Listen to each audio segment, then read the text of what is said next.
shoes, which were caked with mud. There was a pair of running sneakers, curled at the toes. I slipped them on my feet like a regular Mr. Rogers. The sneakers were at least a size 11, maybe 11 and a half. My father had tiny feet. When my sister got married to a boy from a nearby village, he spent the whole wedding staring with regret at the size of his new son-in-law's feet. I can only imagine his shock as he lived to see his grandsons.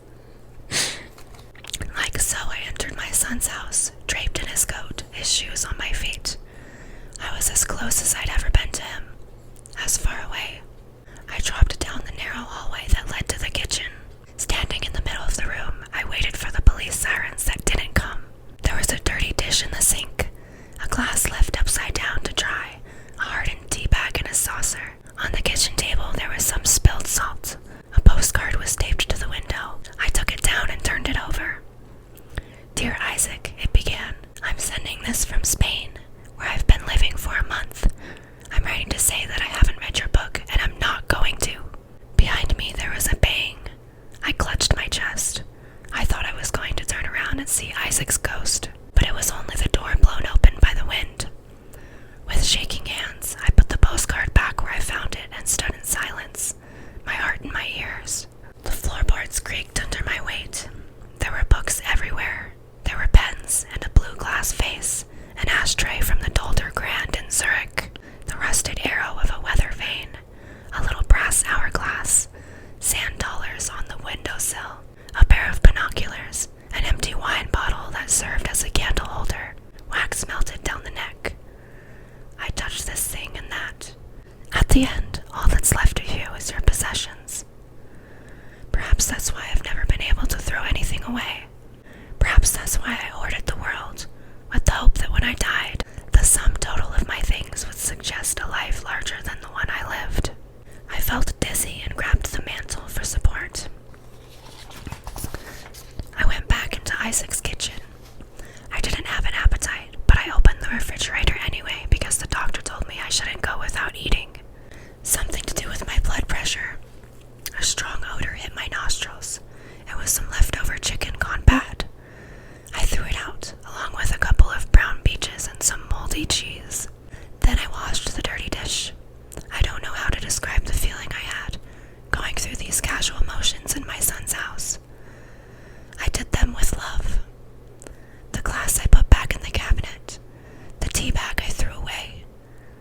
The saucer I rinsed. There were probably people, the man in the yellow bow tie, or a future biographer, who wanted to leave things exactly as Isaac had.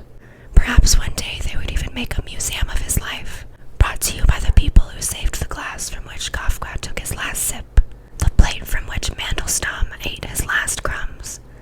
Isaac was a great writer, the writer I could never have been. And yet, he was also my son. I went upstairs.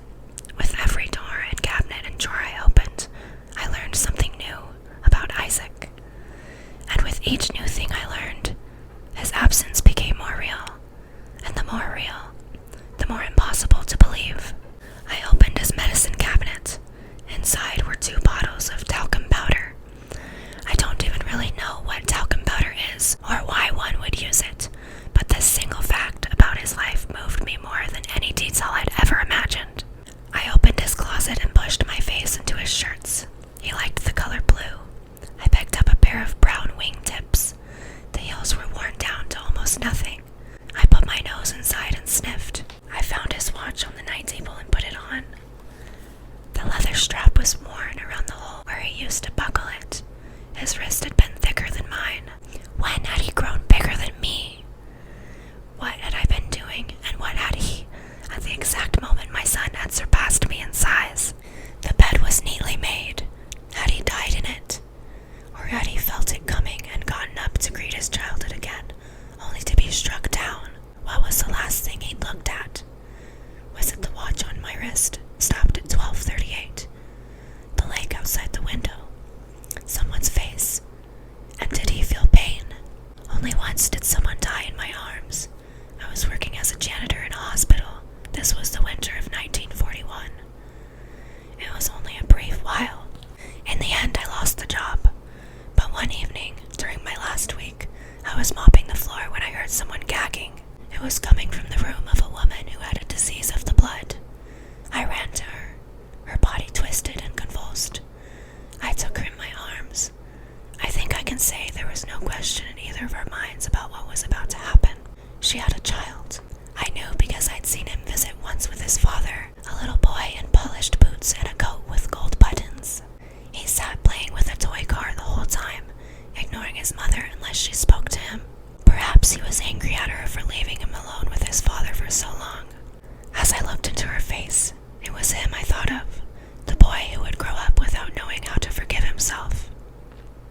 I felt a certain relief and pride, even superiority, to be filling the task that he couldn't.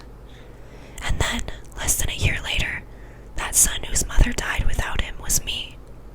There was a noise behind me, a creak. This time I didn't turn. I squeezed my eyes shut. "Isaac," I whispered.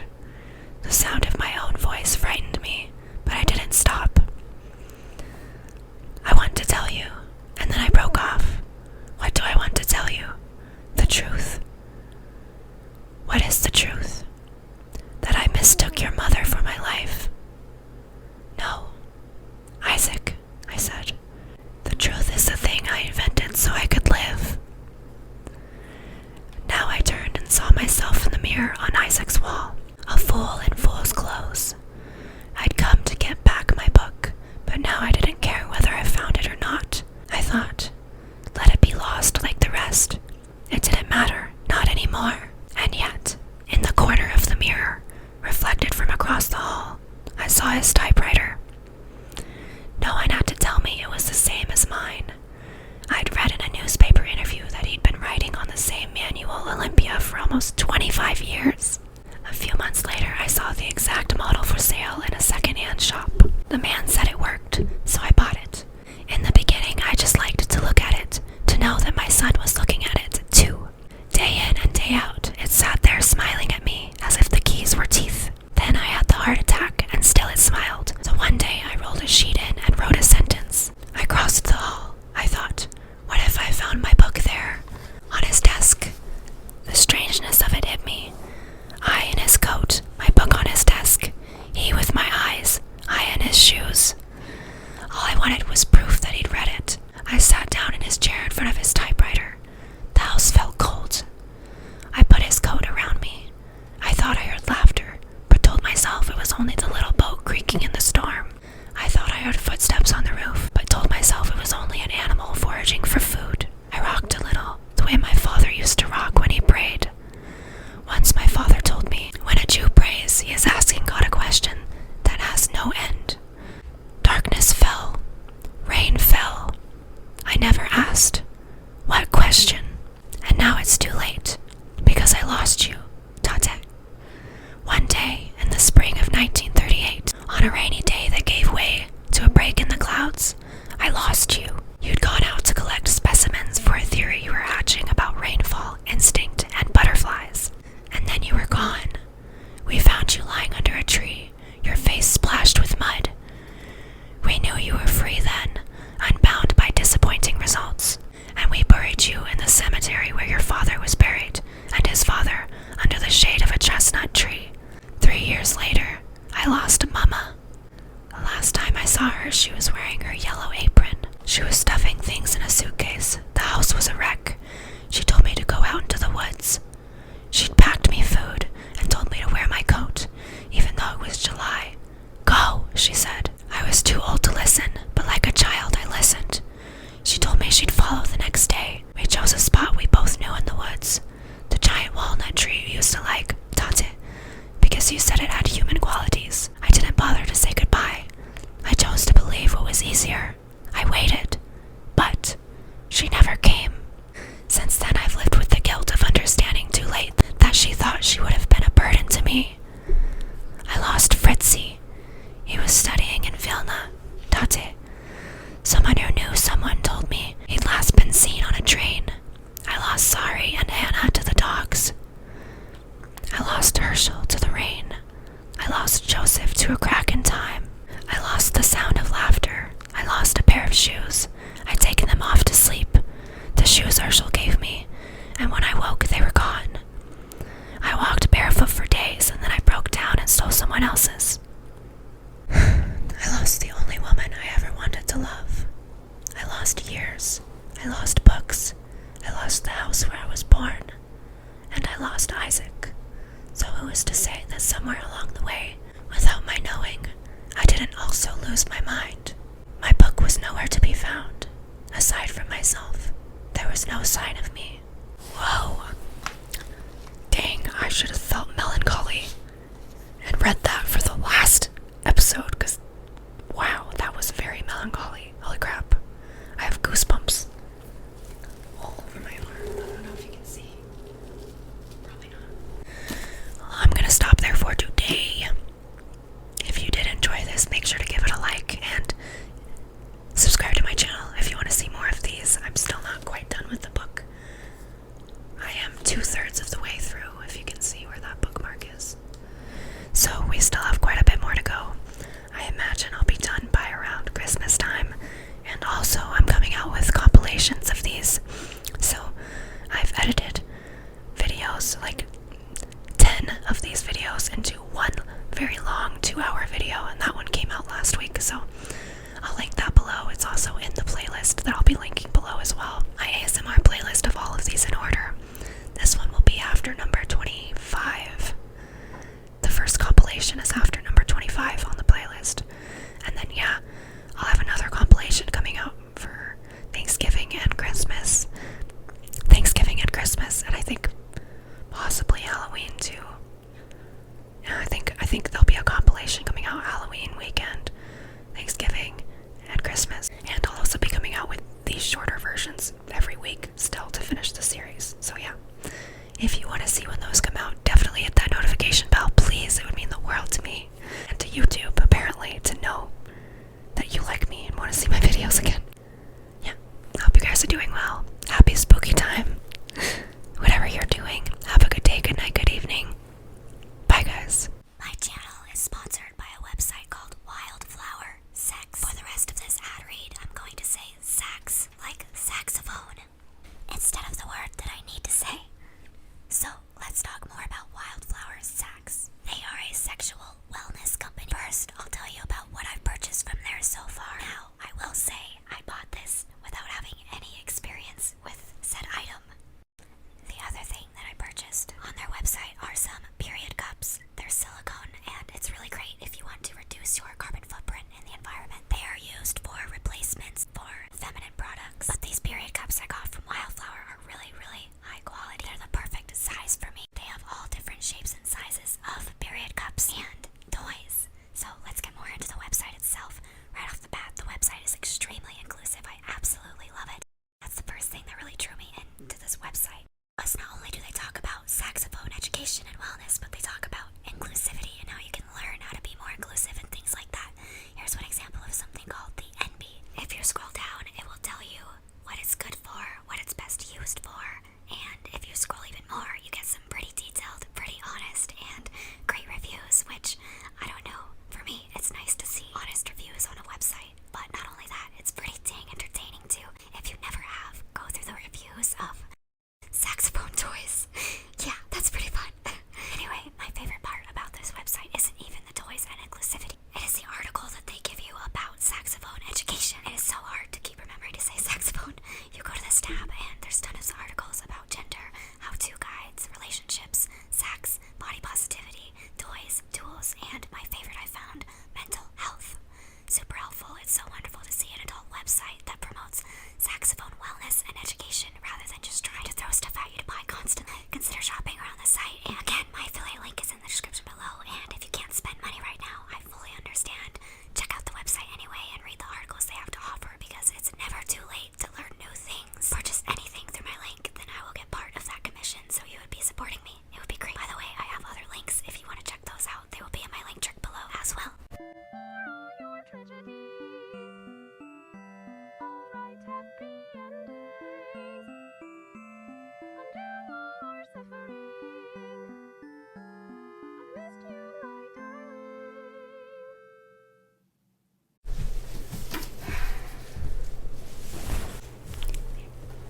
That's too low, isn't it?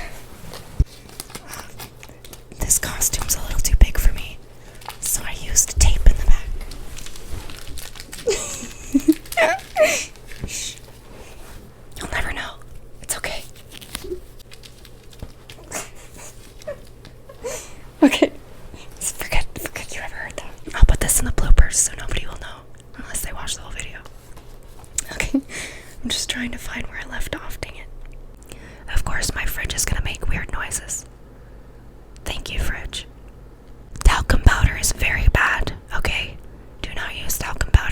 birth was like figured out to be horrible for human consumption and use years ago. So if you didn't know that, now you know. And if you still use talcum powder, stop.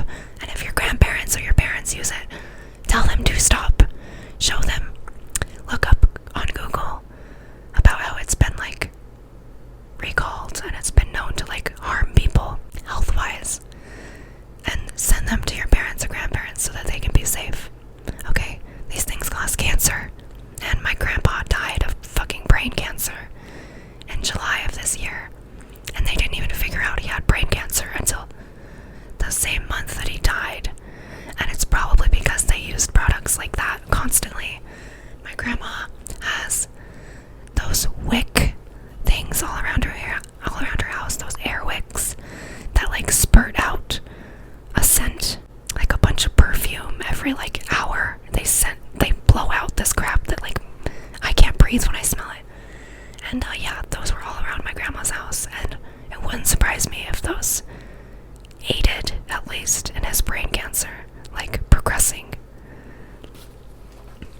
I'm not saying only that. Like, I think that's why he got brain cancer. I'm just saying there were multiple things that my grandparents did that were very unhealthy that probably led to a progression that didn't need to happen as fast as it did. That's all I'm saying. And I want you guys to be as safe as you can with your families, if you can. Okay. The moment my son had surpassed me in size, I imagine it's because as you, Leo, got older, you shrunk, as old people do. I am almost 27, and I am taller than my grandma and my mom, which means I'm just gonna shrink. I have nowhere to go but down from here. For leaving him alone with his father for so long. Kids don't know. You should still give them credit. They are clueless. Maybe you should have explained it to him. Gosh. So, I wanted to say, I was very scared to go and see my grandpa die. We all knew that he was dying for like a long time, but when it got closer, I started to know. And it got harder and harder for me, and I kind of made the decision that I wasn't going to go because I didn't think I could handle it. Well, something within me changed. I think it was when my sister very inappropriately took a picture of my grandpa on his deathbed, in his hospice bed, at home. Thank God he was at home. At least that was great for him.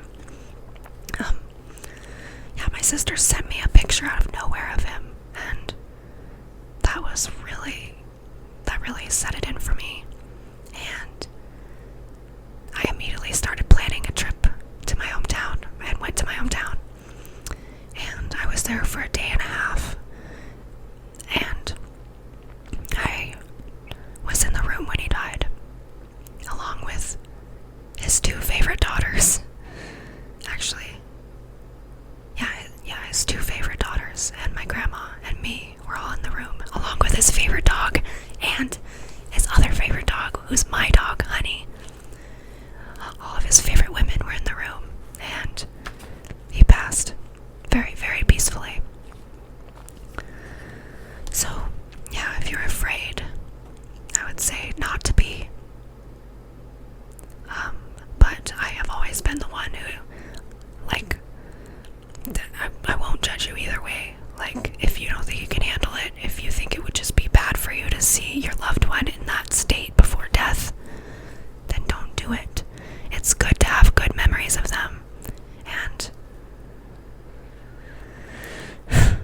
my family is so broken that I couldn't necessarily even have any good time with my